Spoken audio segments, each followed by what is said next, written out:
আমার ভাইজানেরা, হে নবী পাকের উম্মত উম্মতিরা, হে নবী দেওয়ানারা, নবী মুসা আলাইহিস সালাতু ওয়াস সালামের জামানায় এরকম অনেক ঘটনা ঘটেছিল বাবা। কিন্তু এই যুবকেরা আমিরুল মুমিনিন হযরত ওমর ফারুক রাদিয়াল্লাহু তাআলা আনহু তার পিছনে এই যুবক ছেলেটা নামাজ আদায় করত। এই যুবকেরা, হে নবী পাকের উম্মত উম্মতিরা, ওই যুবক ছেলেটাকে যখন একটা জায়গায় বাজে জায়গায় যখন ফেলে দেওয়া হলো, তার পিতা তার সন্তানটাকে তুলে নিয়ে গেল। হে যুবকেরা, হে নবী পাকের উম্মত উম্মতিরা, বাড়িতে যখন পানি দেওয়া হলো, ছেলে যখন চোখটা খুললো, মা বাবা হাউ হাউ করে কাঁদতে শুরু করলো। ওগো আমার মালিক রে, তুমি এমন করে দৈনন্দিন মসজিদে নামাজ আদায় করতে যাও, কিন্তু তোমার কে অবস্থা করলো? এই অবস্থা তোমার কে করলো? হে যুবকেরা, ওই যুবক ছেলেটা পিতাকে বলছে, আব্বা জান আপনি আমাকে ক্ষমা করে দেন, আম্মা জান আপনি আমাকে ক্ষমা করে দেন। বলছেন না না না, একজন নারী আমাকে জেনার ভিতরে লিপ্ত করার জন্য সে এমন করে পাত পেতে বসেছিল, কিন্তু না না না, তার ঘরের ভিতরে যখন আমাকে নিয়ে যাওয়া হলো, তারপর থেকে আমি কিছুই জানি না। এ যুবকেরা, একটু ভালো করে বোঝার চেষ্টা করো, কাল কিয়ামতের আযাব বড় শক্ত আযাব। এ যুবকেরা, জাহান্নামের আযাব বড় শক্ত আযাব। ওই জাহান্নামের আগুন আমরা সহ্য করতে পারবো না। এ যুবকেরা, ওই যুবকটা পিতা মাতার সামনে বলছে, আব্বা জান না না না, আল্লাহ জাহান্নামের আগুন বড় প্রখর, আল্লাহর জাহান্নামের আগুন বড় কঠিন। এ যুবকেরা, এই কথা বলতে বলতে সত্যি সত্যি সেই ছেলেটা ওই চেনার ভয়টা মনে নিয়ে হঠাৎ করে সে ইন্তেকাল করলো। ও যুবকেরা, সেই ছেলেটা মারা গেল। সত্যি সত্যি যখন মারা গেল, বাপ কাঁদতে শুরু করে দিল, মা কাঁদতে শুরু করে দিল। এ যুবকেরা, হে নবী পাকের উম্মত উম্মতিরা, তার বাপ মনে মনে চিন্তা করে, আল্লাহ পাক রব্বুল আলামিন আমার সন্তানটাকে আপনি জান্নাত দেবেন। আল্লাহ, আমার সন্তান আমাকে খিদমত করত, আমার পানি এমন করে হাতে দিয়ে দিত, তার মাকে খিদমত করত। ওগো রব্বুল আলামিন আল্লাহ, এই সন্তানকে তো আপনি নিয়ে নিয়েছেন, আমার কোনো দুঃখ নাই, আপনার জিনিস আপনি নিয়েছেন, কিন্তু ওগো রব্বুল আলামিন আল্লাহ, আমার সন্তানের মনের আশা মনের আকাঙ্ক্ষাকে আল্লাহ পাক আপনি কবুল করবেন। এ যুবকেরা, হে নবী পাকের উম্মত উম্মতিরা, আল্লাহ কোরআনের মধ্যে বলেছেন, ওয়ালিমান খাফা মাকামা রাব্বিহি। আমার ভাই জানেরা, আমার আল্লাহ পাক বলছেন, আল্লাহর ভয় যদি মানুষের অন্তরে থাকে, এ যুবকেরা, হে নবী পাকের উম্মত উম্মতিরা, এমন করে ও তার পিতাটা কি করেছিলেন জানেন? ও আমার ভাই জানেরা, ও যুবকেরা, পিতা কি করেছে? কোন রাতের বেলা কাউকে আর ডাকাডাকি করলেন না, তার জানাজা নামাজের জন্য ডাকাডাকি করলেন না, পিতা নিজেই জানাজা পড়ে এমন করে সন্তানের কবরটা নিজে খুঁড়ে দিয়ে এমন করে ওই সন্তানকে কবরে মাটি দিয়ে দিয়েছে। এ যুবকেরা, হে নবী পাকের উম্মত উম্মতিরা, মুসলিম জানের দ্বিতীয় খলিফা আমিরুল মুমিনিন হযরত ওমর ফারুক রাদিয়াল্লাহু তাআলা আনহু, তিনি এমন করে নামাজে যখন দাঁড়াচ্ছে, এ যুবকেরা, আমিরুল মুমিনিন যখন পিছনে তাকালো, ওই যুবক ছেলেটাকে দেখতে পেল না। প্রথম ওয়াক্তে দেখতে পেল না, দ্বিতীয় ওয়াক্তে দেখতে পেল না, তৃতীয় ওয়াক্তে দেখতে পেল না। এ যুবকেরা, আল্লাহর রাসূলের সাহাবা হযরত ওমর ফারুক হুজুর এমন করে তার লস্করকে জিজ্ঞাসা করে, তার এমন করে আল্লাহর রাসূল আর একদল সাহাবাদেরকে জিজ্ঞাসা করে, যে যুবকটা দৈনন্দিন 5 ওয়াক্ত নামাজ আমি আমিরুল মুমিনিন আমার পিছনে আদায় করত, আজকে সেই ছেলেটা কোথায় চলে গেল? তার কি অসুস্থ হয়ে গেল? তার কি কোনো কিছু ক্ষতি হয়ে গেল? হে যুবকেরা, পাশ থেকে তার পিতা হাউ হাউ করে কেঁদে উঠে বললেন, হে আমিরুল মুমিনিন, না না না না না, আল্লাহ পাক রব্বুল আলামিন আমার ছেলেকে তুলে নিয়েছে, আমার ছেলেকে তুলে নিয়েছে। আল্লাহ বলছে, কেন, কি হয়েছে? কেন আপনার ছেলে কি হলো? বলছে, শুনেন, আমার ছেলে নামাজ পড়তে যেত, আর রাস্তার মাঝখানে একজন ব্যভিচারী নারী সে আমার ছেলের প্রতি আসক্ত হয়ে ফাঁসিয়ে নিয়ে তার বাড়িতে নিয়ে গেছে, কিন্তু সে তো শুনেছে যে আল্লাহর ভয় যার কলিজার ভিতরে থাকবে এবং তার শরীরে শক্তি থাকা সত্ত্বেও যদি সে গুনাহ থেকে বিরত থাকে, আল্লাহ তাকে দুটো জান্নাত দেবে। তা সে আল্লাহর ভয় তার কলিজায় ছিল, সে এত ভয় করেছে, সে হার্ট অ্যাটাক করে ইন্তেকাল করেছে। চিন্তা করেন আমিরুল মুমিনিন কি করেছেন? তার বাপের হাতটা ধরে বললেন, চলেন আপনার সন্তানের কবরের কাছে আমাকে নিয়ে চলেন। জোরে বলুন না, জোরে বলা যাবে না সুবহানাল্লাহ। সন্তানের কাছে নিয়ে চলে। কে বলছে? আমিরুল মুমিনিন হযরতে ওমরে ফারুক রাদিয়াল্লাহু তাআলা আনহু। ভাইজান, যদি আমিরুল মুমিনিন হযরত ওমরে ফারুক হুজুর যদি থাকতেন পৃথিবীতে, কারুর ক্ষমতা হতো না বেপরদায় রাস্তায় ঘুরবে, বুঝলেন? তানার মুখের কথা বলার আগে হাত চলতো বেশি, বুঝতে পেরেছেন? কিন্তু আমার যুবকেরা, হে নবী পাকের উম্মতিরা, হে নবী দেওয়ানরা, আল্লাহর রাসূলের সাহাবা হযরত ওমর ফারুক রাদিয়াল্লাহু তাআলা আনহু ওই সময়তে তার পিতার হাতটা ধরে টুক টুক টুক টুক করে, হে যুবকেরা, ওই কবরের সামনে গিয়ে হাজির হয়ে গেছে। হে যুবকেরা, আল্লাহর রাসূলের সাহাবা ওই কবরে গিয়ে সালাম নিয়ে ওই কবরে জিয়ারত করে, হে যুবকেরা, ওই কবরটার দিকে তাকিয়ে বলছে, এই কবরের ভিতরে যে যুবক আল্লাহর বান্দা তুমি শুয়ে আছো, তুমি বলো আল্লাহ তোমার সঙ্গে কেমন ব্যবহার করছে। এই যুবকেরা, হে নবী পাকের উম্মতিরা, আল্লাহর ভয় সঞ্চয় করার চেষ্টা করুন, আল্লাহর ভয় কলিজায় রাখার চেষ্টা করুন। বড় বড় বিপদের হাত থেকে আল্লাহ বাঁচিয়ে দেবে, তোমার বিপদ আপদ বালা মুসিবত দূর করে দেবে, তোমার ব্যবসায় বরকত দেবে, স্বামী স্ত্রীর মধ্যে মিল মহব্বত পয়দা করে দেবে, সন্তান তোমার কথা শুনে চলবে, স্ত্রী তোমার কথা শুনে চলবে, স্বামী তোমার কথা শুনবে। মা, হে যুবকেরা, আল্লাহর রাসূলের সাহাবা হযরতে ওমর ফারুক রাদিয়াল্লাহু তাআলা আনহু ওই কবরের দিকে তাকিয়ে বলছে, এই কবরের যুবক ছেলেটা, তুমি বলো বলো বলো বলো আল্লাহ তোমার সঙ্গে কেমন ব্যবহার করছে। হে যুবকেরা, হে নবী পাকের উম্মতিরা, সূরা রহমানের ভিতরে আল্লাহ পরিষ্কার ভাবে যে ওয়াদা করেছেন, হঠাৎ করে ওই কবর থেকে আওয়াজ আসছে। হে যুবকেরা, ওই কবরের ওই যুবক ছেলেটার আওয়াজ ভেসে আছে, হে আমিরুল মুমিনিন, না না না না না, আল্লাহর কোরআন সত্য, আল্লাহর রাসূলের বাণী সত্য, আল্লাহর কোরআন সত্য, আল্লাহর রাসূলের হাদিস সত্য, আল্লাহ সত্য, আল্লাহ ওয়াদা সত্য, হাদিস সত্য, হাদিসের ওয়াদা সত্য, আমার রাসূলুল্লাহ সত্য। হে আমিরুল মুমিনিন, আমি ইন্তেকাল করার সাথে সাথে আল্লাহ পাক আমার জন্য দুটো জান্নাতকে দিয়ে দিয়েছে।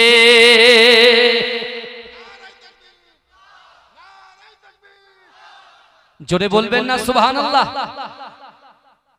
হে আমিরুল মুমিনিন, আল্লাহ যে ওয়াদা করেছে সেই ওয়াদা আল্লাহ পূরণ করেছে। জোরে বলুন, এই জোরে বলবেন না। এই বিশ্বনবী রাসূলুল্লাহ মসজিদে নববী শরীফে বসে খুতবা প্রদান করছেন, খুতবা দিচ্ছেন, সাহাবারা বসে আছেন, আর একটা গায়ের কম ইহুদি, একজন যুবক ছেলে ইহুদি, সে দূরের মসজিদে নববীর বাইরে দাঁড়িয়ে আছে। কোথায় দাঁড়িয়ে আছে? কথা বলেন। মসজিদে নববীর বাইরে দাঁড়িয়ে আছে। সে কিন্তু মুসলমান নয়, সে কিন্তু কলেমা পড়নেওয়ালা নয়, সে কিন্তু রাসূলুল্লাহর মহব্বত করনেওয়ালা নয়, সে রাসূলুল্লাহর দিকে শুধু তাকিয়ে আছে। আল্লাহ রাসূলের সাহাবারা আল্লাহ রাসূলকে বলছি, ইয়া রাসূলুল্লাহ, ওই দেখেন না যুবক ছেলেটা আপনার দিকে তাকিয়ে আছে। আল্লাহ রাসূল বলছে, ওকে তোমরা কিছু বলো না। জোরে বলেন, এই জোরে বলবেন না। এই আমার রাসূলুল্লাহর ক্যারেক্টার দেখেন, চরিত্র দেখেন। আমি প্রথমেই বলেছি, ইবাদত আর আখলাক দুটো কিন্তু এক জিনিস নয়। আমার রাসূলুল্লাহর আখলাক দেখেন। আর রাসূল বলছেন, আও ওয়ালাদিন সালিহিন ইয়াদুলাহু, এমন সন্তান রেখে যাও নামাজ পড়ে, জিকির করে, ফিকির করে, কালেমা পড়ে, দরুদ পড়ে এবং তৎসহ নামাজের পাটিতে বসে তাসবিহ পড়ে সেখান থেকে দোয়া করে কবরের সামনে গিয়ে যদি সেই সন্তানটা বাপ মার জন্য দোয়া চায়, আল্লাহ সেই সন্তানের দোয়াটাকে ফেরান না, কবুল করে নেয়। জোরে বলে। আর কোথাকার মৌলী সাহেব এসে বলছে এটা বেদাত। তাহলে ওর বাপের সাথে কেমন ব্যবহার করেছে চিন্তা করেন। হয়তো এক গ্লাস পানিও মাকে দেয়। ভাই আমি কিন্তু এসব কথা খুব বেশি বলি না, কিন্তু একটা কথা বলি, আল্লাহ কিন্তু দেখছেন, বিচার কিন্তু হবে। কথা ঠিক না বলি? আমরা দৈনন্দিন ওয়াজ করি, ইউটিউবার ভাইরা থাকে, বুঝলেন না, কথাগুলো সবাই শোনে, কিন্তু আমার ভাইরা যে কথাগুলো বলছি ভালো করে শুনেন, কোরআনের ভিতরে যেমন 82 জায়গায় নামাজের কথা আছে তুমি শুনে নাও, ওই কোরআনের মধ্যে 124টা জায়গায় কলব সংশোধনের কথা আছে। জোরে বলুন, পাওয়ার কোনটা বেশি, নামাজে বেশি না কলবের বেশি? এই জোরে বলেন। বলতে পারছেন না, চুপ করে আছেন। নামাজের পাওয়ার বেশি নয়, কলবের পাওয়ার বেশি। জোরে বলেন, এই জোরে বলেন না। আরে কলবটা হচ্ছে ধরার পাত্র, কলবটা হচ্ছে ধরার পাত্র। তোমার নামাজ, তোমার রোজা, তোমার হজ, তোমার যাকাত, তোমার ফিতরা, তোমার দান খায়রাত, তোমার সুন্দর লোকের সঙ্গে সৎ ব্যবহার, সব কিছুর সঙ্গে এ টু জেড যা কিছু আছে, চলনে বলনে, ওটাতে বসাতে, আচারে আচরণে ব্যবহারে, সব কিছুর সাথে এই কলবের সম্পর্ক আছে। আর আল্লাহ পাক এই কলবের দিকেই তাকান। জোরে বলুন। তাহলে এবারে আমাদের ভিতরে অনেক বেনামাজি আছে, অনেক লটারি কাটনেওয়ালা লোক বসে আছে, অনেকে নামাজ পড়ে না, পিতা মাতাকে কষ্ট দেয়, নিজের হকগুলো, হুকুকুল্লাহ, হুকুকুল ইবাদ, আল্লাহর হক, বান্দার হক, অনেক হক আছে যেগুলো বড় ভাইয়ের হাতে বাপ মৃত্যুর আগে বলে যায়, কোচি আমার এই সম্পত্তিটা তোর ভাইয়ের একটু দিস, আমি তো চলে যাচ্ছি, আর তো হবে না, আমি তো শেষ, আমি তো শেষ।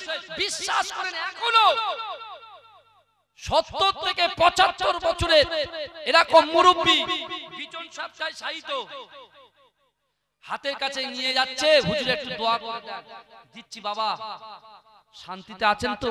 বলে হুজুর যদি আমার ছেলের জন্য একটা বাড়ি করে দিতে পারতুম তাহলে আমি বাড়িটা দেখে মরতাম। এ কি কথা?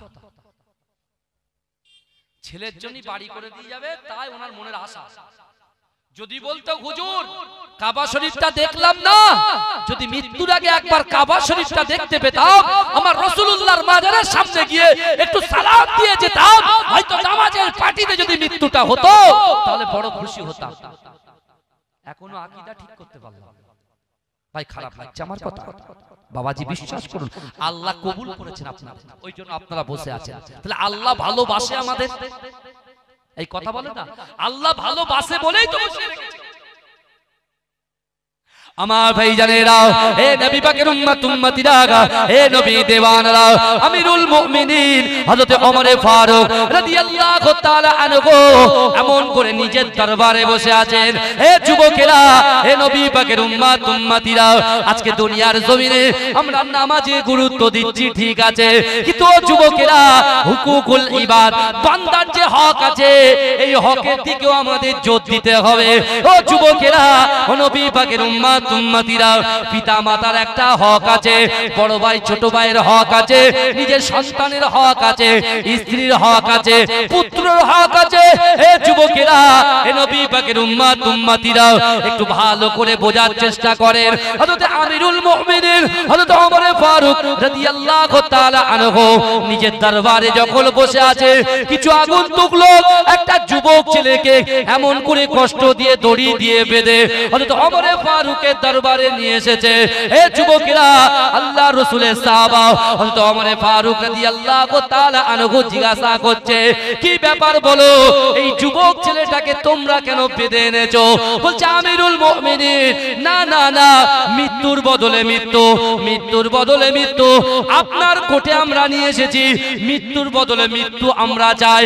আমিরুল মুমিনিন বলছে বলো বলো কি হয়েছে? বলছে না না না না না, যে যুবক ছেলেটাকে বেঁধে নিয়ে এসেছি, হুজুর আপনি কি জানেন আমার আব্বা জান এমন করে একটা বাগানে বসেছিল, আর এই ছেলেটা আমার আব্বা জানের গায়েতে একটা পাথর মেরেছে, আমার আব্বা জানের পাথরের আঘাতে ইন্তেকাল করেছে, মারা গিয়েছে। তাই আপনার কাছে বিচার দেওয়ার জন্য আপনার দরবারে এই যুবকটাকে হাজির করেছি। তাই আপনার কোর্টে এসেছি, আপনার যে রায় হবে আমরা জানি, মৃত্যুর বদলে কি? এই জন্য বলেন মৃত্যুর বদলে মৃত্যু। এখন আমিরুল মুমিনিন হঠাৎ চুপচাপ আছে, এসে ওই যুবককে জিজ্ঞাসা করছে, কি হয়েছে বাবা, তুই মেরেছো কেন? হ্যাঁ, একটা বয়স্ক মানুষকে তুমি মারতে পারলে? আর জীবনে মৃত্যু অর্থাৎ মানুষ খুন করা মহাপাপ, সবথেকে কবিরা গুনাহ হচ্ছে মানুষকে খুন করা, আল্লাহর মখলুককে কি করা? খুন করে দেওয়া, এটা সবথেকে জঘন্য বড় অপরাধ। বুঝতে পারলেন? আমিরুল মুমিনিন যখন বসে আছে তাকে বেঁধে বলে দড়িটা খুলে দাও, দড়ি খুলে দেওয়া হলো। তারপরে বলছে বলো কি হয়েছে? বলছে আমিরুল মুমিনিন শোনেন, আমার একটা ওই যুবক ছেলেটা বলছে আমার একটা উটের বাচ্চা ছিল খুব সুন্দর, যাকে আমি খুব মহব্বত করতাম, যাকে জড়িয়ে ধরতাম, যাকে নিয়ে আমি খেলাও করতাম, তাকে ভালোবাসতাম, তার খাওয়াতাম পড়াতাম, তাকে নিয়ে আমার সুন্দর জীবন যাপন হচ্ছিল।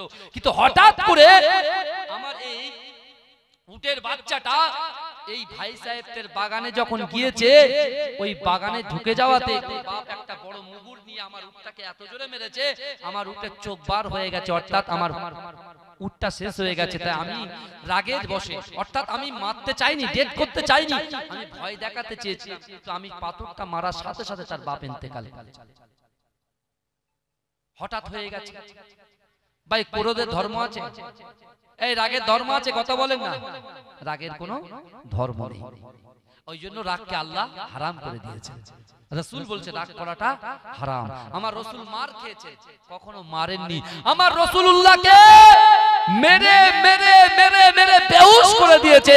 জিবরাইল হাজির হয়েছে, ইয়া রাসূলুল্লাহ, ইয়া হাবিবাল্লাহ, হুজুর আপনি বদদোয়া করেন। তারপরে দেখছি আল্লাহ রাসূল বলছেন না, বদদোয়া আমি করব না, আমি এদের জন্য দোয়া করছি। হয়তো এরা ঈমান আনেনি, কিন্তু এদের ছেলে তার ছেলেও তো আমি রাসূলুল্লাহর উপরে কোরআনের উপরে তো ঈমান আনবে। জোরে বলে আমার ভাই জানেরা, হে নবী পাকের উম্মতিরা, হে নবী দেবানারা, আল্লাহর রাসূলের সাহাবা হযরত ওমর ফারুক রাদিয়াল্লাহু তাআলা আনহু ওই যুবককে বলছে, বাবা যুবক ছেলে, তুমি কেঁদো না, কেঁদো না, কেঁদো না, না না না, তুমি যতই কাঁদো না কেন, আমি ওমর যে কথাটা বললাম, তোমাকে যে মৃত্যুদণ্ড দেওয়া হয়েছে, তোমাকে অবশ্যই অবশ্যই ছাড়া হবে না, মৃত্যু দেওয়া হবে।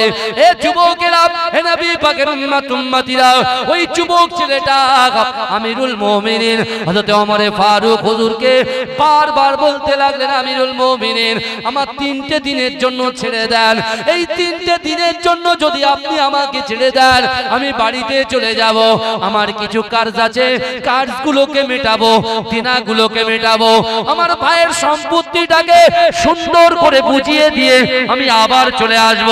কিন্তু যুবকেরা, আমিরুল মুমিনিন বলছেন না না, তোমাকে ছাড়া হবে না, কাউকে জামিন তোমাকে রাখতে হবে, কাউকে জামিন দিয়ে তোমাকে যেতে হবে। এ যুবকেরা, হে নবী পাকের উম্মতিরা, ওই মজলিসের ভিতরে আল্লাহর রাসূলের মহব্বতে সাহাবা হযরত আবু যার সিদ্দিকী, হযরত আবু যার রাদিয়াল্লাহু, আবু যার গফারি রাদিয়াল্লাহু তাআলা আনহু বসেছিলেন। এ যুবকেরা, হে নবী পাকের উম্মতিরা, আল্লাহর রাসূলের সাহাবা হযরত আবু যার গফারি রাদিয়াল্লাহু তাআলা আনহু, ওই যুবক ছেলেটার স্বভাবটা, ওই যুবক ছেলেটার চরিত্রটা, ওই যুবক ছেলেটার ক্যারেক্টারটা, তার ভালো ব্যবহারটা এমন তার মনের ভিতরে লেগেছে, পিছন থেকে আমিরুল মুমিনিন হযরত ওমর ফারুক হুজুরের হাত দেখিয়ে বলছে, হে আমিরুল মুমিনিন, আমি আমিরুল মুমিনিন, আপনি না না না, আমি আবু যার গফারি এই ছেলেটার জামিনদার হয়ে গেলাম। জোরে বলা যাবে না? কত সুন্দর, ভালো করে বুঝে। ওই যুবক ছেলেটা যে বলল, তার ভিতরে যে সততা, তার ভিতরে যে আল্লাহর ভয়, তার ভিতরে রাসূলুল্লাহর চরিত্র, তার ভিতরে রাসূলুল্লাহর ক্যারেক্টার দেখে আবু যার গফারি রাদিয়াল্লাহু তাআলা আনহু ফিদা হয়ে গিয়ে হাতটা বলছে, আমি জামিনদার হয়ে গেলাম। জোরে বলেন না। সবাই যে আমিরুল মুমিনিন তার কোর্ট, তার জায়গায় বিচার করতে এসেছে, ওই ছেলেটা যদি না আসে, তা আবু যার গফারিকে তো কি হতে হবে? মৃত্যু, কতল হতেই হবে, কতল হতেই হবে। আমার ভাই জানেরা, হে নবী পাকের উম্মতিরা, হে নবী দেবানারা, একটু ভালো করে বোঝার চেষ্টা করেন। আবু যার গফারি টুক টুক টুক টুক করে এসে আমিরুল মুমিনিন হযরত ওমর ফারুকের কাছে এসে বলছেন, না না না, এই যুবক ছেলেটাকে তুমি ছেড়ে দাও। ও যুবকেরা, ওই সময় আমিরুল মুমিনিন হযরত ওমর ফারুক রাদিয়াল্লাহু তাআলা আনহু বলছে, ও আবু যার গফারি, তুমি একটু ভালো করে ভাবনা চিন্তা করো, এই যুবকটা যদি না আসে এর জায়গায় তোমার কতল হতে হবে। বলছে না না না ও আমিরুল মুমিনিন, এই যুবক ছেলেটা সততা দেখে আমি আপনাকে বললাম যদিও 3 দিনের ভিতরে না আসে আপনি আমাকে ওর জায়গায় কতল করে দেবে, ওর জায়গায় কতল করে দেবেন, কোনো আপত্তি নেই আমার, কারণ ওর ভিতরে আল্লাহর ভয় আছে। জোরে বলুন না সুবহানাল্লাহ। আমার ভাই জানেরা ওই যুবক ছেলেটা আবু যার গফারি রাদিয়াল্লাহু তাআলা আনহুর এমন ব্যবহার দেখে ওই যুবকটা থাকতে না পেরে আবু যার গফারিকে জড়িয়ে ধরলেন, হাউ হাউ করে কাঁদতে লাগলেন। ও যুবকেরা, আবু যার গফারি বলছে ও ছেলে যুবক তুমি চলে যাও চলে যাও চলে যাও, আমার আল্লাহ কোরআনে জানিয়ে দিয়েছে ও হুয়া মাকুম আইনামা কুনতুম, ও হুয়া মাকুম আইনামা কুনতুম, ও বান্দা তোমরা যেখানে আমি আল্লাহ সেখানে। হে নবী দেবানরা বিশ্ব নবী রাসূলুল্লাহ সাল্লাল্লাহু আলাইহি ওয়াসাল্লাম মদিনার মসজিদে নববী শরীফে সাহাবাদেরকে নিয়ে বসে আছেন। হে যুবকেরা, বিশ্ব নবী রাসূলুল্লাহ সাল্লাল্লাহু আলাইহি ওয়াসাল্লাম অজানয়নে জজ্জর করে কাঁদে। হে যুবকেরা, আল্লাহ রাসূলের কান্না দেখে আল্লাহ রাসূলের সাহাবারা সকলে একত্রিত হয়ে আল্লাহ রাসূলের কাছে গিয়ে বললেন ইয়া রাসূলুল্লাহ ইয়া হাবিবাল্লাহ, আপনি এমন করে জজ্জর করে কেন কাঁদেন? ও যুবকেরা, আল্লাহ পাক রব্বুল আলামিন আমার দয়ার নবীকে ওমা আরসালনাকা ইল্লা রাহমাতাল লিল আলামিন করে পাঠিয়েছে। এ যুবকেরা, আমার দয়ার নবী সকলের জন্য রহমত। এ আমার ভাইজানেরা, এ নবী পাকের উম্মত উম্মতিরা, বিশ্ব নবী রাসূলুল্লাহ সাল্লাল্লাহু আলাইহি ওয়াসাল্লাম সাহাবাদেরকে একত্রিত করে আল্লাহ রাসূল যখন জজ্জর করে কাঁদে সাহাবারা বলতে থাকে ইয়া রাসূলুল্লাহ ইয়া হাবিবাল্লাহ, আপনি কেন কাঁদেন কেন কাঁদেন? হে যুবকেরা, বিশ্ব নবী রাসূলুল্লাহ সাল্লাল্লাহু আলাইহি ওয়াসাল্লাম সাহাবাদেরকে বললেন হে আমার সাহাবারা, আমি রাসূলুল্লাহ সাল্লাল্লাহু আলাইহি ওয়াসাল্লাম আজকে আসরের নামাজে পড়ে তোমাদের সঙ্গে কিছু কথা বলার আছে, তোমরা একটু আসরের নামাজ পড়ে বসে যাবে। হে যুবকেরা, আল্লাহ রাসূলের কথা শুনে আল্লাহ রাসূলের সাহাবারা আসরের নামাজটা কায়েম করে আসরের নামাজটা শেষ করে আমার দয়ার নবীর মুহাব্বতে মসজিদে নববী শরীফে আল্লাহ রাসূলের সামনে বসে যায়। এই জোরে বলবেন না সুবহানাল্লাহ। চিন্তা করে, আর আমরা কি করি? জুম্মার নামাজ খুতবা শোনা ওয়াজিব, তাই তো নাকি? এই জুম্মার খুতবা শোনা কি ওয়াজিব? আর আমার যুবকরা কি করে বলেন তো?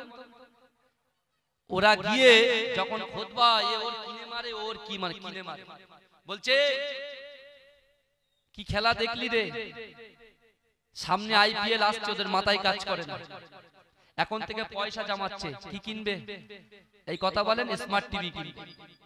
এখন থেকে পয়সা জমাচ্ছে, স্মার্ট টিভি কিনবে। কারণ হলো এটাই, সামনে আইপিএল ম্যাচটা আছে, জোয়া খেলবে, সবকিছু করবে। কিন্তু আমার ভাইরা ভালো করে বুঝে যান, আল্লাহ কিন্তু আমাদের বাহ্যিক দিকটা দেখেন না। এই গ্রাম নয়, সারা পৃথিবীর মধ্যে যাদের কলিজার ভিতরে আল্লাহর ভয় আছে, রাসূলুল্লাহর মুহাব্বত আছে, নামাজ কালাম জিকির ফিকির আছে, তাদেরও আল্লাহ বাহ্যিক দিকটা দেখেন না, আভ্যন্তরীণ ভিতরের দিকটা দেখেন। জোরে বলুন না সুবহানাল্লাহ। যে চাষী তার বাহ্যিক দেখেন না, যে দানবীর তার বাহ্যিক দেখেন না, যে দান করে না তারও বাহ্যিক দেখেন না, আল্লাহ যা দেখেন ভিতরটা দেখেন, যে ভিতরে কি আছে। সেই ভিতরের কথা প্রথমে হাদিসে বলে দিলাম, সেই জায়গাটার নাম হলো কালব। জোরে বলুন না সুবহানাল্লাহ।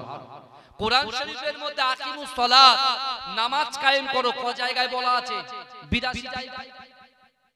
তাহলে আপনি বলুন তো এই কোরআনের ভিতরে, কারণ কোরআন তো আল্লাহ নাজিল করেছে বিশ্ব নবী প্রফেট হযরত মুহাম্মদ মুস্তাফা সাল্লাল্লাহু আলাইহি ওয়াসাল্লামের উপরে। ওই কোরআনের মধ্যে 6666টা আয়াত আছে, 114টা সূরা আছে। এ যুবক, 82 জায়গায় নামাজের কথা বলা আছে। আপনি বলেন তো দেখি ওই কোরআনের ভিতরে এই কলবের কথা আল্লাহ ক জায়গায় বলেছে? কথা বলেন, ক জায়গায় বলেছে? 82 জায়গায় আকিমুস সালাত নামাজ বলেছে আল্লাহ। আসল জায়গায় ঘাবলা হয়ে যাচ্ছে বাবাজি। এটাই তো আমার মুজাদ্দেদ জামানের সংকল্প ছিল, প্রত্যেক পাড়ায় পাড়ায় জিকিরের সাথে ফিকির চলবে। জোরে বলুন না সুবহানাল্লাহ। কিন্তু এখন তো যেসব মাওলানা বার হয়েছে, সব নাম আমি ধরছি না, তারা আর আমার এই যুবকগুলো এখন ইউটিউব ভক্ত হয়েছে। এরা ইউটিউবে একটু বেশ একটু যাত্রাপালা করবে, আর ওই সব দেখার জন্য ওই সব বক্তা এনে, বুঝতে পারছেন না, জলসা শুনবে। আর তারা এসে আমাদের সিলসিলার নামে নানান রকম বদনাম করে চলে যাবে। পরে ফোন করে বলে, হুজুর কি ভুল করলাম বলেন তো, এমন একটা লোককে এসেছি গ্রামে ঝামেলা বাঁধিয়ে দিয়ে চলে গেছে। ভাইজান, আপনার চাষবাস করে খান, আপনার যে যার ব্যবসা করেন, তা আপনারা কি শরিয়ত নিয়ে ঝগড়া করতে চান? কথা বলেন, ঝগড়া করতে চান কি? করতে চান না? তাহলে আমার মুজাদ্দেদ জামান তো একা ছিলেন, একা থেকে এতগুলো কিছু হয়েছে, তাহলে আমরা এতগুলো লোক থেকে কেন আমরা রুখতে পারবো না? একটু কথা বলেন। হ্যাঁ, আল্লাহ কোরআনে বলছে, বান্দা আমি আল্লাহ তোমাদেরকে জানিয়ে দিলাম, নাহনু আকরাবু ইলাইহি মিন হাবলিল ওয়ারিদ। বান্দা আমি আল্লাহ তোমাদের ঘাড়ের শিরা উপশিরার থেকে অতি নিকটবর্তী, তোমাদের সাথে থাকি। জোরে বলুন না সুবহানাল্লাহ। এই বিশ্বনবী রাসূলুল্লাহ সাল্লাল্লাহু আলাইহি ওয়াসাল্লাম মসজিদে নববী শরীফে আমার দয়ার নবী মুস্তাফা জানে যখন আসরের নামাজ শেষ করলেন, সাহাবারা চাতকের মতো দাঁড়িয়ে বসে বসে রাসূলুল্লাহর দিকে তাকিয়ে আছেন। জোরে বলুন না সুবহানাল্লাহ। আল্লাহর রাসূল বলছে, যে আমার সাহাবারা, তোমরা বললে আমি কাঁদছি কেন? আমি রাসূলুল্লাহ চোখ দিয়ে কেন পানি পড়তে জানো? এ আমার সাহাবারা, আমি রাসূলুল্লাহ আজকে তোমাদের এমন একটা বিষয় নিয়ে বলবো, সেটার দিকে তোমাদের লক্ষ্য রাখতে হবে। আর আমার আনেওয়ালা, আমার গুনাহগার উম্মতিদের কাছে এই মেসেজটা যেন তোমরা পৌঁছে দিও। জোরে বলুন না। কি বলেছেন রাসূলুল্লাহ? বর্তমানে বুকে হাত দিয়ে বলবেন, সত্যি কথা, আল্লাহ কিন্তু দেখছেন। ইন্না রাব্বাকা লাবিল মিরসাদ, নিশ্চয় আল্লাহ বান্দা বান্দির দিকে সতর্ক দৃষ্টি রাখেন। আমরা যা করছি আল্লাহ দেখছেন। এই আজকে কোন ছেলেটা মিনি মার্কেটে ঘুরছে, কোন মেয়েটা মিনি মার্কেটে ঘুরছে, কোন মেয়েটা বেপরদায় ঘুরছে, সব কিন্তু আল্লাহর কাছে সব জমা পড়ে আছে। আল্লাহ সব দেখতে পাচ্ছে। পাচ্ছে কি পাচ্ছে না? হ্যাঁ, এই পাচ্ছে কি পাচ্ছে না? কথা বলে। আল্লাহ কিন্তু সব দেখছে। কিন্তু এ যুবক, আল্লাহর কোরআন বললেন না, মৃত্যু যখন আসবে 1 সেকেন্ড লেট করা হবে না, দেরি করা হবে না। এ যুবক, মৃত্যু যন্ত্রণার কথা আল্লাহ কোরআনে জানিয়ে দিয়ে তার বান্দাকে সতর্ক করে বলেছে, ওয়াজাআত সাকরাতুল মাউত বিল হক, ওয়াজাআত সাকরাতুল মাউত বিল হক, ওয়াজাআত সাকরাতুল মাউত বিল হক। মৃত্যু যন্ত্রণা সত্য, মৃত্যু যন্ত্রণা সত্য, মৃত্যু যন্ত্রণা সত্য। এ যুবক, মৃত্যু থেকে কেউ পালাতে পারবে না। আজকে মৃত্যু থেকে আমরা যেমন দূরে দূরে পালাচ্ছি, যদি আমাদের মৃত্যুর ভয় থাকতো, যদি আমাদের মৃত্যুর ভয় থাকতো, তাহলে কিন্তু দুনিয়ার জমিনে আমরা মানুষের সঙ্গে লড়ালড়ি, মানুষের সঙ্গে মানুষকে লড়িয়ে দিতাম না। এমন করে শরিয়াতের জায়গায় রাসূলুল্লাহর মেম্বারটাকে রঙ্গমঞ্চ বানাতাম না। এ যুবকেরা ভালো করে বোঝার চেষ্টা করে আজকে বিশ্বাস করুন, আল্লাহর রাসূল সাল্লাল্লাহু আলাইহি ওয়াসাল্লাম ওই সময় সাহাবাদেরকে বলেছিলেন, হে আমার সাহাবারা, তোমাদেরকে আমি রাসূলুল্লাহ জানিয়ে দিলাম, ইবাদত, ইবাদত, ইবাদত আর আখলাক, ইবাদত আর আখলাক এই দুটো কিন্তু এক জিনিস নয়, আসমান জমিন ডিফারেন্স। ইবাদত, আখলাক। ইবাদত যেটা আমরা ইবাদত বান্দিগি করি, নামাজ আদায় করি, কোরআন তেলাওয়াত করি, পিতামাতার খিদমত করি, এই যে কাজগুলো আমরা করি, কিন্তু তারপরে একটা জিনিস আছে, সেটার নাম হচ্ছে যুবক। সারা অল ওভার ওয়ার্ল্ডে যারা মুসলমান বিদ্বেষী, মুসলিম বিদ্বেষী, তারা বলে মুহাম্মদ মুস্তাফা সাল্লাল্লাহু আলাইহি ওয়াসাল্লাম জোর করে, জাদু করে, ভয় দেখিয়ে মানুষকে ইসলামের পথে নিয়ে এসেছে। কিন্তু এই যুবকরা এমন হিস্ট্রিতে এরকম কেউ দেখাতে পারবে না। আমার বিশ্বনবী রাসূলুল্লাহ কাউকে জোর করে ইসলামের পথে নিয়ে এসেছে, কাউকে তরোয়াল দেখিয়ে ইসলামের পথে নিয়ে এসেছে, কাউকে ভয় দেখিয়ে, ডর দেখিয়ে আমার রাসূল ইসলামের ভিতরে নিয়ে এসেছে। না না না, হে যুবকেরা, ইসলাম আমার রাসূলুল্লাহ প্রত্যেক জায়গায় বন্টন করেছেন নিজের ক্যারেক্টার, নিজের স্বভাব, নিজের চরিত্র, নিজের সুন্দর আখলাক দিয়ে। জোরে বলুন না সুবহান। এই জোরে বলা যাবে? রাসূলুল্লাহ আখলাক দিয়ে, স্বভাব চরিত্র দিয়ে, আমার দয়ার নবী নরম হৃদয় দিয়ে, দিল দিয়ে ইসলামকে প্রচার করেছিলেন। জোরে বলবেন না? এই জোরে বলা যাবে না সুবহানাল্লাহ? আমরা অনেক মানুষ আছি ভাই, নামাজ পড়ি কিন্তু 5 ওয়াক্ত নামাজ পড়ে, কিন্তু তাদের আখলাকের ঠিক নেই, তাদের চলা বলা ওটা বসা ঠিক নেই। আর যাদের আখলাক ভালো, স্বভাব ভালো, চরিত্র ভালো, ক্যারেক্টার ভালো, আবার তাদের ইবাদতও ঠিক নেই। বুঝলেন না ভাই? দুই নৌকায় যদি পা দিয়ে রাখি, তাহলে একবার না একবার পা স্লিপ করবে কি করবে না? কথা বলেন, পা স্লিপ করবে না? কথায় আছে, আমি এই কথাটা সেদিনকে একটা উস্তাদের মুখ থেকে শুনছিলাম।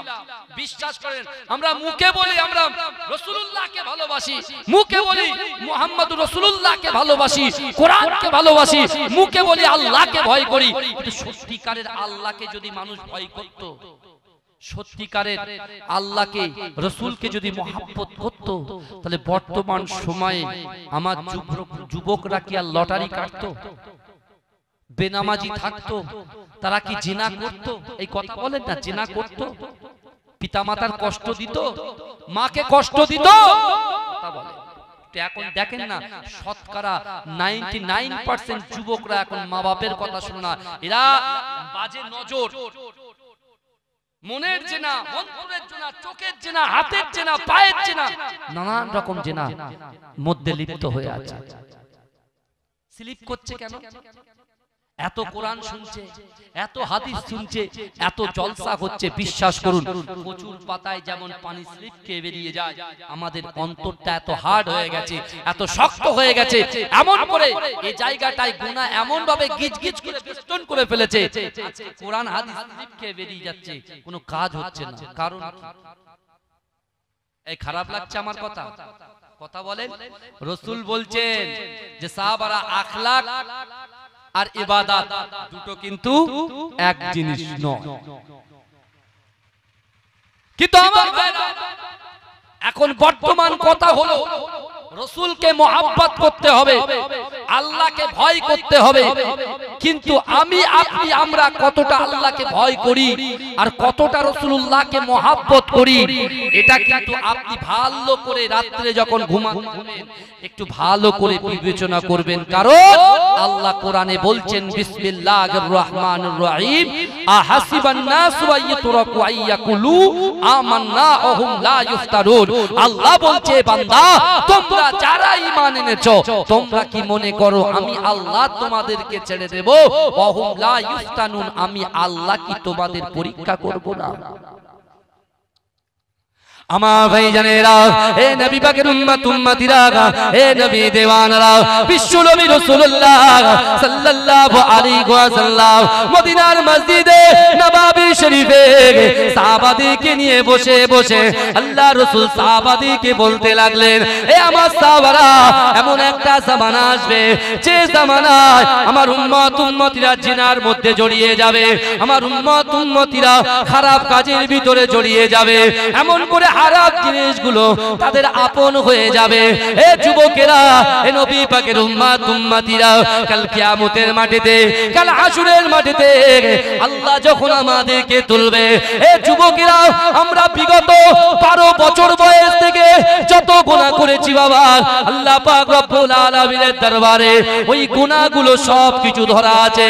এ যুবকেরা, অনেক গুনাহ আমরা করেছি, যে গুনার কথা আমরা ভুলে গিয়েছি, কিন্তু কাল কিয়ামতের মাটিতে, কাল হাসরের মাটিতে আমরা যখন আল্লাহ পাক দাঁড় করিয়ে দেবে, এ যুবকেরা, সেই সময় আমরা নিজেদের গুনাহগুলো দেখে আমরা শর্মিন্দা হয়ে যাব, লজ্জাবোধ করব, এমন করে চিন্তা করব, এই রব্বি আল্লাহ, মনে মনে বলবো আল্লাহ পাক, না না না না, পৃথিবীর জমিনে আপনি আমাদের সুযোগ দিয়েছেন, আপনি আমাদের অর্থ দিয়েছেন, আপনি আমাদের সম্পদ দিয়েছেন, বুদ্ধি দিয়েছেন, কিন্তু আল্লাহ পাক রব্বুল আলামিন দুনিয়ার মোহে পড়ে, দুনিয়ার লোভে পড়ে আমরা সঠিকভাবে ইবাদত করতে পারি না, মাকে খেদমত করতে পারি না, বড়দেরকে সম্মান করতে পারি না, কোরআন অনুযায়ী চলতে পারি না, হাদিস অনুযায়ী চলতে পারি না। মনে মনে করবে আল্লাহ পাক, আপনি যদি আর একবার দুনিয়ায় দুনিয়ায় যাবার সুযোগ দিতেন, তাহলে না না না জিন্দেগি জীবনে এক ওয়াক্ত নামাজ কাজা হতো না, পিতামাতাকে কষ্ট দিতাম না, বড় বড় ভাইদেরকে সম্মান দিতাম। এ যুবকেরা, এ নবী পাকের উম্মত উম্মতিরা, আমার আল্লাহ বলে বান্দা শোনো শোনো, আমি আল্লাহ হচ্ছি গফুরুর রহিম, আমি আল্লাহ হচ্ছি মালিক ইয়াউমিদ্দিন। কিন্তু না না না ও বান্দা, আমি আল্লাহ তোমাদেরকে জানিয়ে দিলাম উদুউনি ওয়াস্তাজিব লাকুম। এ বান্দা তোমরা আমি আল্লাহর কাছে যাও, আমি আল্লাহ বলছি লা তাকনাতু বির রাহমাতিল্লাহ, বান্দা তোমরা আমার রহমত থেকে নিরাশ হয়ে যেও না। এ যুবকেরা, এ নবী পাকের উম্মত উম্মতিরা, আল্লাহ পাক রব্বুল আলামিন বান্দাকে পরিষ্কার ভাবে ওই কোরআনের মধ্যে জানিয়ে দিয়েছে, ও বান্দা আমি আল্লাহ কোরআনে জানিয়ে দিয়েছি, ইয়া আইয়ুহাল্লাযীনা আমানু তুবু ইলাল্লাহি তাওবাতান নাসুহা। এ আমার বিশ্বাসী ইমানদার বান্দারা, দুনিয়ার জমিনে তোমরা অনেক গোপনে গোপনে গুনাহ করেছো, তোমরা জিনা করেছো, হারাম খেয়েছো, বাজে কাজে লিপ্ত হয়েছো, কিন্তু না না না আমি আল্লাহ পাক আমার হাবিবুল্লাহর উপরে যে কোরআন নাজিল করেছি, ওই কোরআনের মধ্যে জানিয়ে দিলাম তুবু ইলাল্লাহি তাওবাতান নাসুহা। তোমরা যদি সত্যিকারের তওবা করো, তওবার মতো তওবা করে ফিরে এসো, আমি আল্লাহ পাক তোমাদের বড় বড় গুনাহগুলোকে আমি আল্লাহ ক্ষমা করে দেব।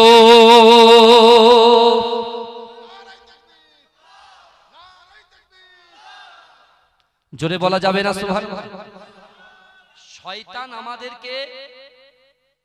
শয়তান আমাদেরকে সঠিক রাস্তা থেকে, সঠিক দিশা থেকে কুপথের দিশা দেখায়, তাই তো নাকি? এই কথা বলেন। শয়তান আমাদের রাস্তাটা কি খারাপ রাস্তা দেখায়, কিন্তু ওই শয়তানের চাউনির মতোই আমাদের নজরটাকেও কিন্তু সংযত রাখতে হবে। কথা ঠিক না ভুল? আপনি দেখবেন বর্তমান সময়ে পরকীয়া, এই পরকীয়া বিষয়টার বিশেষ করে মোবাইলে গোনা, আগে একদম খুললাম খুলে এই কথাগুলো বলার দরকার আছে না নাই? কথা বলেন এ বাবাজি, বলেন আছে তো? আগে কেউ যদি লাভ করত, কাউকে ভালোবাসতো, তা মাঝখানে একটা কে থাকতো? এই কথা বলেন। যে চিঠিকে দেয়, পৌঁছে দেয়, পিয়ন পিয়ন পিয়ন লাগতো, বুঝতে পারছেন? আর যখন একটা ছেলে একটা মেয়ের কাছে লেটার লিখবে, বা একটা মেয়ে একটা ছেলের কাছে লেটার লিখবে, তখন কিন্তু তার একটা ভয় লাগতো, যদি বাপ জানে তো মেরে ছিঁড়ে ফেলবে। বাপ যদি জানে মেরে ছিঁড়ে ফেলবে, তার উপরে কার কার ভয়? বাপের ভয়, মায়ের ভয়, ভাই বোনের ভয়, আবার তার সাথে পিয়ন যদি বলে দেয়, সব সর্বনাশ হয়ে যাবে। আপনি দেখেন বর্তমান সময়ে নিউ জেনারেশন সবকিছু চেঞ্জ হয়ে গেছে বাবাজি, সব চেঞ্জ হয়ে গেছে। আগে লোক নাঙ্গল দিত, নাঙ্গল দিয়ে হাল দিয়ে নাঙ্গল টানতো গরু দিয়ে, আর এখন হ্যান্ড ট্রাক্টর দিয়ে চালাচ্ছে। কথা ঠিক না? আধুনিক হচ্ছে, যত দুনিয়া এগুচ্ছে শেষের দিকে যাচ্ছে, খুব আধুনিক হচ্ছে। কিন্তু আমার ভাইরা আপনি দেখুন, এখন বর্তমান সময়ে যখন একটা ছেলে একটা মেয়ের মহব্বত ভালোবাসার জন্য যে পিয়নের দরকার ছিল, এখন তো আর কিছু লাগে না। গাড়ির বাড়ির বড় বড় বিশাল বিল্ডিং এর বাইরে 4টে করে গার্ড বসে আছে। কটা করে গার্ড বসে আছে? কথা বলে। 4টে করে গার্ড বসে আছে, তারপরেও সব ভেদ করে মোবাইলে কিন্তু সব চলে যাচ্ছে। বুঝতে পারছেন না? তাহলে সব থেকে বড় ফিতনা হচ্ছে মোবাইল। এই পৃথিবীর জমিনে এই মুহূর্তে সব থেকে বড় ফিতনার নাম হচ্ছে কি? মোবাইল। এখন আমাদের কথাগুলো, আল্লাহর ভয় আমাদের কতটা আছে? কারণ আল্লাহ কোরআনে বলছে, বান্দা আমি আল্লাহ তোমার দুটো করে হাত দিয়েছি, দুটো করে পা দিয়েছি, চোখ দিয়েছি, জবান দিয়েছি, ইজ্জত দিয়েছি, সম্মান দিয়েছি, আমি আল্লাহ তোমাকে দিয়েছি। কিন্তু বান্দা, যে আল্লাহ তোমার হাত দিল, পা দিল, চোখ দিল, তোমার রুজি দিল, তোমার অর্থ দিল, সম্পদ দিল, বিবি দিল, বাচ্চা দিল, তাহলে সেই আল্লাহ বলছে কোরআনের মধ্যে, ইয়া আইয়ুহাল্লাযীনা আমানুত্তাকুল্লাহ, হে আমার বিশ্বাসী ইমানদার বান্দারা, ওয়াত্তাকুল্লাহ, আমি আল্লাহ, আমাকে ভয় করো। জোরে বলবেন না? এটা জোরে হবে না? আল্লাহ বলছে আমাকে ভয় করো। ভয় আমাদের আছে। নামাজ না পড়লে গুনাহ, জিনা করলে গুনাহ, হারাম খেলে গুনাহ, কিন্তু মুসলমানের ছেলেরাই তো লটারি বেশি কাটছে। এই কথা ঠিক বলছি না ভুল বলছি? হ্যাঁ, এখন কথা হলো ভয় আমাদের কেমন থাকার দরকার? চার দেওয়ালের ভিতরে গোপনে গোপনে গুনাহ করছি, বাজে কাজে লিপ্ত করছি, হ্যাঁ, এখানে ভিডিও কলিং, ওখানে ভিডিও কলিং, ওখানে সেটিং, সব কিছু করার পরেও আল্লাহ বলে দিলেন কোরআনের ভিতরে, বান্দা তুমি সাবধান হও। তুমি মনে করছো তুমি লোকের চক্ষুর আড়ালে করছো, কিন্তু আমি আল্লাহ সব দেখতে পাচ্ছি। আমার ভাই জানেরা, হে নবী পাকের উম্মত উম্মতিরা, হে নবী দেওয়ানারা, বিশ্ব নবী রাসূলুল্লাহ সাহাবা হযরত ওমর ফারুক রাদিয়াল্লাহু তাআলা আনহু জামানায়, হে যুবকেরা একটু ভালো করে বোঝার চেষ্টা করেন। হযরত ওমর ফারুকের জামানায় একটা যুবক ছেলে ছিল, এত ইবাদত বندگی করত, হে যুবকেরা দৈনন্দিন 5 ওয়াক্তের নামাজ আদায় করত, আল্লাহর কোরআন তেলাওয়াত করত। হে যুবকেরা, হে নবী পাকের উম্মত উম্মতিরা, ওই যুবক ছেলেটা তার বাড়ির পিতা মাতাকে বড় খেদমত করত, বড় ভালোবাসতো। এই যুবকেরা যখনই টাইম পেত নামাজ কালাম জিকির ফিকির কোরআন তিলাওয়াতের পরেতে যখন কোনো টাইম পেত পিতা মাতাকে খিদমত করত। জোরে বলুন সুবহান। আর মা বাপের দোয়া কারেন্টের মতো কবুল হয়। জোরে বলে, মা বাপের দোয়া কারেন্টের মতো কবুল হয়। যেমন সুইচ টিপলে যেমন দপ করে আলু জ্বলে ওঠে, ঠিক তেমনি মা বাপ দোয়া করলে সন্তানের কিসমতকে আল্লাহ চমকে দেন। জোরে বলুন না সুবহান। এই জোরে বলবেন না, এই জোরে বলা যাবে না সুবহানাল্লাহ। নারে তাকবীর, নারে তাকবীর। এখন ওমর ফারুক হুজুরের জামানায় যখন এই যুবক ছেলেটা এমন করে দৈনন্দিন মসজিদে গিয়ে নামাজ আদায় করে, কোরআন তেলাওয়াত করে, আর তার মা বাপকে খিদমত করে, হঠাৎ করে সেই ছেলেটা যখন রাস্তা দিয়ে যায়, ভাই রাস্তায় যাওয়ার কিন্তু একটা হক আছে, রাস্তায় চলাচল করার কিন্তু হক আছে। আপনি যেমন তেমন ভাবে রাস্তায় বসতে পারেন। আমার যুবকরা মাচা করে বসে থাকে, তাই না? হ্যাঁ, ওটা কিন্তু যাবে না ওইভাবে বসা, কেন রাস্তায় বসার অনেক হক আছে। হক কি আছে জানেন? যদি কোনো মানুষ কষ্ট পায়, তার কষ্টের মাধ্যমে গিয়ে যদি কোনো যুবক ওই রাস্তার পাশে বসে থাকে, সে যদি একটা পাথর পড়ে থাকতে থাকে, রাস্তার মিডলে একটা পাথর যদি পড়ে থাকে, একটা ব্রেক যদি পড়ে থাকে, তার উচিত কি জানেন? ওই পাথরটাকে সরিয়ে দেওয়া, ওই পেরেকটাকে সরিয়ে দেওয়া। কোন লোক ভ্যান নিয়ে যাচ্ছে, যেতে যেতে সে বাঁচা ঠেলতে পারছে না, তুমি যুবক ছেলে হট্টহাসি না হেঁটে তাকে একটু সাহায্য করা, এটাই হচ্ছে হক। জোরে বলুন না সুবহান। কিন্তু আমার ভাইরা, এই চরিত্র, এই ক্যারেক্টার, এই স্বভাব শিখিয়েছে কে? বিশ্ব নবী রাসূলুল্লাহ। জোরে বলুন না সুবহান। আমাদের নবী শিখিয়েছে। কিন্তু আমার যুবকেরা, যে ছেলেটা নামাজ আদায় করতে যায় তার নজরটা কিন্তু মাটির দিকে থাকে, সে হেঁটে হেঁটে যায়, কিন্তু বিশ্বাস করে একজন ব্যভিচারিণী নারী, একজন মহিলা সেই যুবকের প্রতি এত আসক্ত হয়েছে, তার খাদেমাকে বলছে যে এই রাস্তা দিয়ে একটা যুবক প্রত্যেকদিন নামাজ পড়তে যায়, আমার ইচ্ছা হয় যে ওর সঙ্গে আমি একটা দিন থাকতে আমার খুব ইচ্ছা করে। খাদেমা বলছে কোনো অসুবিধা নেই, টেনশন করছেন কেন? তোমার অনেক পয়সা আছে, অর্থ আছে, হ্যাঁ তোমার সম্পত্তি আছে, কোনো অসুবিধা নেই, ওকে তুমি পেয়ে যাবে। ভালো করে বুঝলে আল্লাহর ভয় কাকে বলে। আজকে বাড়ির পাশে জলসা হচ্ছে, তুমি বাড়িতে বসে বসে মজা নিচ্ছ, তাই না? ঠিক আছে, নাও। একদিন কিন্তু তোমার এই মজা, তুমি মজা যখন নিচ্ছ, একজন দেখছে, কাল কিয়ামতের মাঠে তোমার অবস্থা, তোমার হাল কি হবে? তুমি কোরআন থেকে দূরে সরে যাচ্ছ, হাদিস থেকে দূরে সরে যাচ্ছ, এই মাজলিস থেকে দূরে সরে যাচ্ছ। আর আমার আল্লাহ বলছে, বান্দারে আমি আল্লাহ পাক রব্বুল আলামিন তোদেরকে ভালোবেসে তৈরি করেছি, জমিন সৃষ্টি করে দিয়েছি, হ্যাঁ ফসল সৃষ্টি করে দিয়েছি, সব কিছু রুজি, সব কিছুর মালিক আমি আল্লাহ তোদের জন্য করেছি। আমার হাবিবুল্লাহ রসিলায় আজকে সেই হাবিবুল্লাহর জলসা হচ্ছে, তোমরা বাইরে ঘুরে বেড়াচ্ছ, সব আল্লাহর কাছে তুলে থাকা। আমার ভাই জানেরা, হে নবী পাকের উম্মত উম্মতিরা, ওই যুবক ছেলেটা ইশার নামাজ পড়তে গিয়েছে। হে যুবকেরা, হে নবী পাকের উম্মত উম্মতিরা, হে নবী দেওয়ানারা, একটু ভালো করে বোঝার চেষ্টা করেন। আল্লাহর বান্দা ইশার নামাজ পড়ে বাড়ির দিকে রওনা হয়, কারণ তার বাবা যখন ঘুমায়, তার আব্বা জান যখন ঘুমায়, ছেলে মাথাটা ভালো করে ম্যাসাজ করে দেয়, ভালো করে পাটা টিপে দেয়। ও যুবকেরা, হে নবী পাকের উম্মত উম্মতিরা, ওই যুবক ছেলেটা যখন বাড়িতে আসে, ওই ব্যভিচারিণী নারীর খাদিমাটা এমন করে রাস্তার সামনে দাঁড়িয়ে আছে। এ যুবকেরা, এ নবী পাকের উম্মত উম্মতিরা, রাস্তার সামনে যখন দাঁড়িয়ে আছে, ওই খাদেমাকে দেখে ছেলেটা মাথা তোলে না। খাদেমা চিটিংবাজি কথাবার্তা বলতে শুরু করেছে যে না না না, আমার বাড়িতে কোনো নারী নাই, আমি এমন করে বয়স্কা নারী, আমার বাড়িতে একটু সমস্যা হচ্ছে, একটা জায়গা থেকে আর একটা জায়গায় স্থানান্তরিত করার জন্য একটা আসবাবপত্রকে সরাতে হবে, তুমি একটু আমাকে সাহায্য করবে। এ যুবকেরা, আল্লাহর ওই বান্দা এমন করে বয়স্ক নারীর আত্মনাদ দেখে তিনি এমন করে সাহায্যের জন্য তিনি এমন করে তার বাড়ি চলে গেলেন। এ যুবকেরা, এ নবী পাকের উম্মত উম্মতিরা, ওই বয়স্ক খাদেমা কি করেছিল, ওই যুবকটাকে যে ঘরের মধ্যে যেই প্রবেশ করেছে, ঘরের দরজাটা বন্ধ করে দিয়েছে। এ যুবকেরা, এ নবী পাকের উম্মত উম্মতিরা, যুবক দেখতে পেয়েছে একটা নগ্ন নারী দাঁড়িয়ে আছে।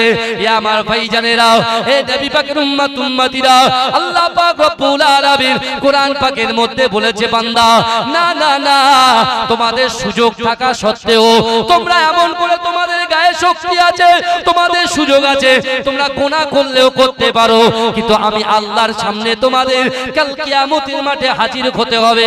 কিন্তু গুনাহ করলে আমি আল্লাহর কাছে তুমি কেমন করে হাজির হবে? অর্থাৎ আমি আল্লাহর ভয় যদি তোমাদের অন্তরে থাকে, আমি আল্লাহ তোমাদের কথা দিলাম, ওয়ালিমান খাফা মাকামা রাব্বিহি জান্নাতান, আমি আল্লাহ পাক রব্বুল আলামিনের ভয়ে তুমি যদি গুনাহ না করে কবরে আসতে পারো, আমি আল্লাহ পাক রব্বুল আলামিন ও বান্দা তোমার জন্য দুটো জান্নাত রেডি করে রেখে দেব।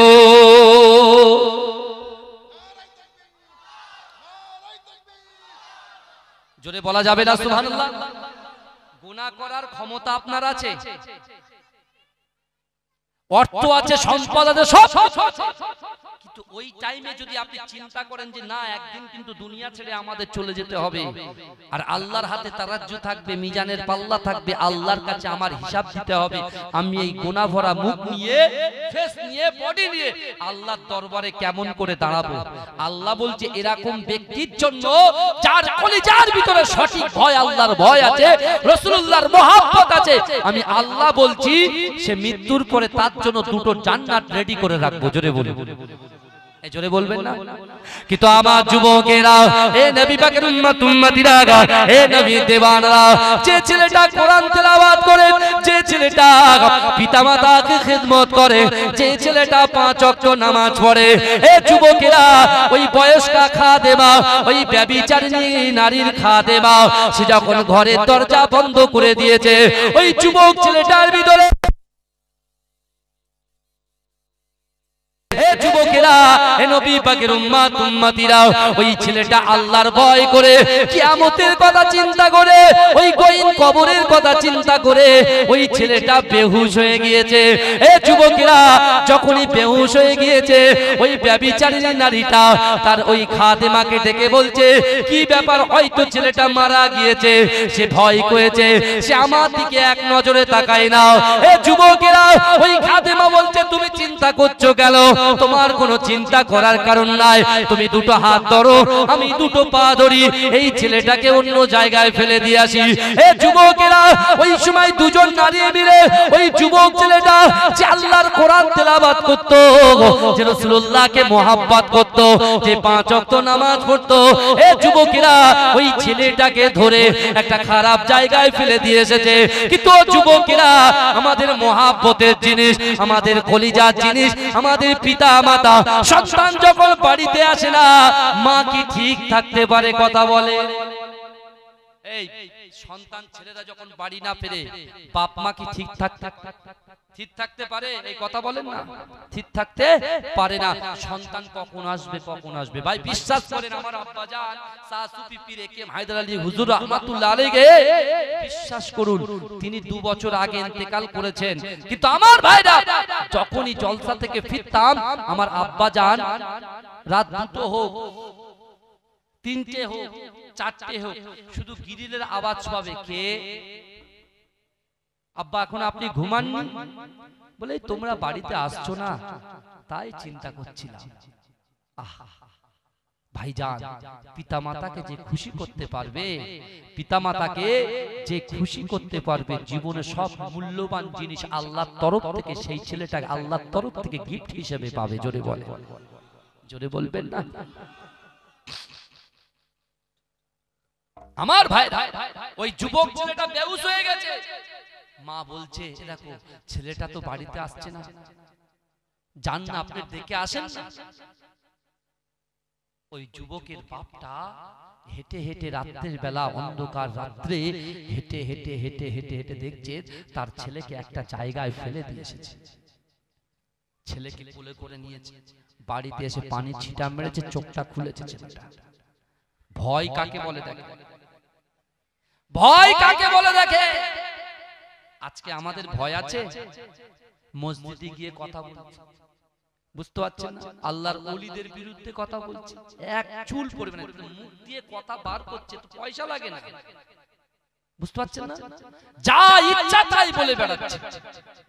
কিন্তু আমার যুবকেরা, আজকে তুমি ভালো করে বোঝার চেষ্টা করো, নিজের নফসকে যদি তুমি কন্ট্রোল না করতে পারো, তুমিও কিন্তু গুনাহে জড়িয়ে যাবে।